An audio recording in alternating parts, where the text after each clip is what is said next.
Hey everyone, welcome back to FedBiz Exchange. I'm Michelle Brown, your coach and your mentor. And today I'm going to talk to you about how contracts are set aside just for you. So go and get that money.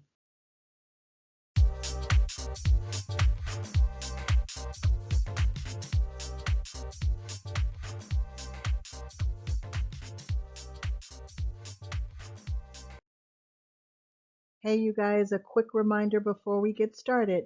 Don't struggle with trying to win contracts. Consult with me about your business to start winning. Just click on the Consult with Michelle link below in the comment section to schedule an appointment. And most importantly, don't forget to subscribe. Okay, so we already discussed what a set aside is and what the federal government does to make sure that small businesses in various categories will get their share. We have not yet talked about which categories specifically.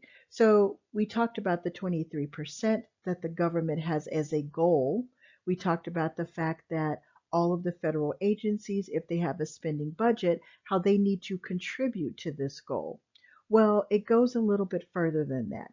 The government takes the 23% of all the contracting dollars that they want to spend with small businesses and they break it down or broke it down into specific categories of business types. So, for instance, this blue category over here, this dark blue, says 7%.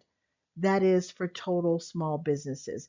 That means that anytime a contracting officer sets something aside, they are setting aside or working towards the goal of helping the government set aside 7% of all of the contracting dollars that will go to total small businesses. And total small businesses means all small businesses. So you, whether you're certified or not, you can win contracts under the total small business category. But what if you are a woman-owned business, a WOSB? That goal is 5%. The government says we must give 5% of all of these contracting dollars based on the 23% to women. So 5% of the 23% must go to woman-owned businesses. And by the way, WSB just became a regulation under President Obama. That was a huge, huge deal because women have never had any regulations to support them winning contracts. And during those years, we did extremely well training all around the country, thousands and thousands of women to get their certification. It was delightful and very invigorating for me to be a part of that. So 5% of all the government contracts are going to go to women. Okay? Now, and that includes EDWOSB as well. WOSB includes EDWOSB. Always remember that. Even though they can separate out the set-asides, they're still one group.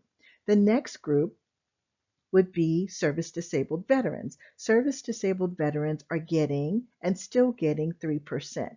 And I must say that the government, especially the Veterans Administration, is doing an amazing job making sure that veterans are getting their share of the 3%. That would be 3% of the 23%. Okay?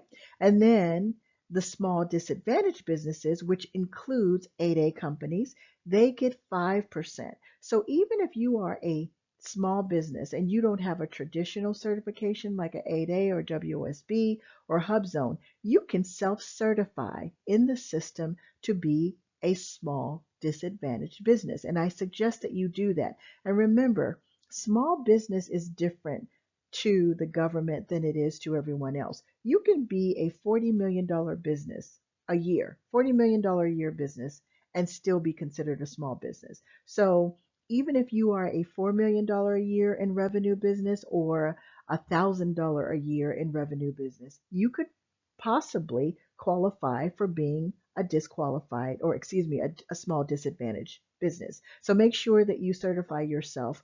It is a self-certification as a small disadvantaged business. And then finally, HubZone. HubZones get 3%. By the way, we do not have enough HubZone certified businesses. If you live in an area where you've heard that you may possibly be in an area that is considered or labeled HubZone, you should check into getting your HubZone certification. Okay? So this makes up the entire 23%. And you need to make sure that even if you're just starting out as a total small business, look to see which other certifications you can qualify for. I will be doing more videos on how to get your certifications in different categories like service disabled veteran. I have some things out there for 8A. I will probably do more, but especially for service disabled veterans and hub zones, because those are two areas where you guys need, and some of you are really looking for this, a little bit more guidance. So I'll give you the details, do a video, but I have that on my list. Okay, so this is your 23% of set asides. What is the rule of two? Some of you have heard of this. I did go ahead and put the regulation up here, 19.502-2.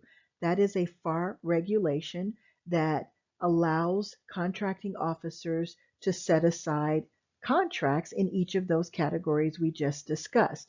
However, they do have some guidance, and that guidance says use the rule of two in general. Now, they don't always have to use the rule of two, but the rule of two simply means if you put out a sources sought or you're looking for women-owned businesses, which they should come looking for all of these different categories to help meet their goals, if they decide they want a contract to go to women, but they're not sure, they can put out a sources sought or a request for information and ask for women specifically to apply. They might put it out to total small business, but they might say, if you're a woman, if you're a veteran owned, if you're a hub zone, please apply. When you see a sources sought, that is an invitation for you as a small business, no matter what certification you have. So let's say they get 3 veterans to respond, but they only get 1 or 0 women to respond. That means that more than likely they're not going to set it aside for women, but they more than likely will definitely set it aside just for veterans. That's how it works. So when you don't bid, you don't respond, you don't try, they have to move on because they must purchase the things that they need to purchase in a timely manner. They cannot wait for us to get it together. We have to know these things and we have to move on these things. No procrastinating.